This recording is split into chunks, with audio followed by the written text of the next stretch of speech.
একদল বলতেছে কোরআনী শাসন, কোরআন নিয়ে যাবে সংসদে, এই করবে সেই করবে। ওনারা আবার কষ্ট পাবে আমার কথা শুনলে। হিন্দুরে দিছে মনোনয়ন, আবার কোরআন নিয়ে যাব। হিন্দু বেড়া খুলনার একে মনোনয়ন পাইছে কৃষ্ণনন্দী। এই ইসলামিক দলের এমপি প্রার্থী নাম কি? কৃষ্ণনন্দী। এখন সে কয় হরে কৃষ্ণ হরে বল, দাড়ি পাল্লা টেনে তুল। চিন্তা করলাম, সুবহানাল্লাহ, কত ইসলাম কায়েম হয়ে যাচ্ছে। কোরআনে সুস্পষ্ট আয়াত, আল্লাহ পাক কোন কাফেরকে মুসলিমদের নেতা বানান না। আল্লাহ পাক কাফেরদেরকে মুসলিমদের নেতা বানান না। কোন মুসলিমদের কর্তৃত্ব কাফেরদের হাতে দেন না। এই যে আলেমকে বাদ দিয়ে খুলনা একে এখন নেতা হইছে হিন্দু। আল্লাহ জানে এটা কোন ইসলাম। আমি নির্দিষ্ট কোন দলের পক্ষে বিপক্ষে এই জন্য বলতে চাই না। ইসলামপন্থীদের এই 3 মাস খুব সারা দেশে বিচরণ, ঠিক আছে, ওনারা চলতেছে, মুরব্বীরা মনে করতেছে কিছু একটা করে ফেলবে। দ্বীনুল ইনসানিয়া, মানবতার ধর্ম। মানবতাকে ইসলাম অনেক গুরুত্ব দেয়। মানুষের সম্মান মর্যাদা সবচাইতে বেশি। ইসলাম মানুষকে বলে আশরাফুল মাখলুকাত। আল্লাহ তাআলা বলছেন ওয়ালাকাদ কাররামনা বানি আদম, I have dignified the status of the son of Adam. আদমের সব সন্তানদেরকে আমি মর্যাদা দিয়েছি।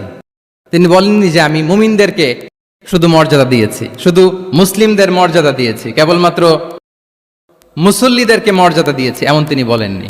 ওয়ালাকাদ কাররামনা বানি আদম, গোটা বনি আদমকে, মুসলিম অমুসলিম নির্বিশেষে সব বনি আদমকে আমি সম্মানিত করেছি। আল্লাহু আকবার। এভাবে ইসলাম মানবতার কথা বলে এবং মানুষের জন্য যে কাজ করে ইসলাম তাকে শ্রেষ্ঠ মানুষ বলেছে।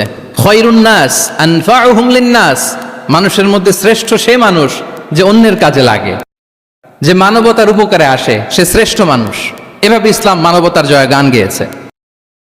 আল্লাহ রাসূল সাল্লাল্লাহু আলাইহি ওয়া আলিহি ওয়াসাল্লামের সামনে দিয়ে একবার একটা লাশ যাচ্ছিল। তিনি সাহাবাদেরকে নিয়ে বসেছিলেন।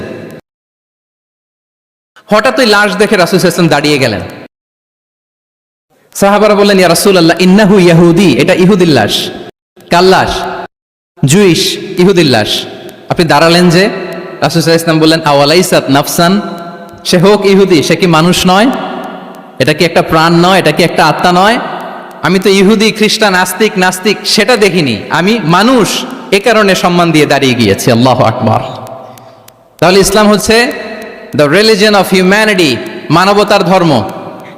যারা আমাদেরকে মানবাধিকার শিখায়, যারা মানবতার কথা বলতে চায় আমাদের কাছে এসে, তাদের খুব ভালো করে এগুলো জেনে নেওয়া উচিত যে 1500 বছর আগে ইসলাম যেভাবে মানবতাকে উচ্চে তুলে ধরেছে, মানুষের মর্যাদাকে সবচেয়ে উপরে তুলে ধরেছে, মানুষকে আশরাফুল মাখলুকাত বলেছে, নতুন করে মানবতা তাদের কাছ থেকে আমাদের শেখা লাগবে না।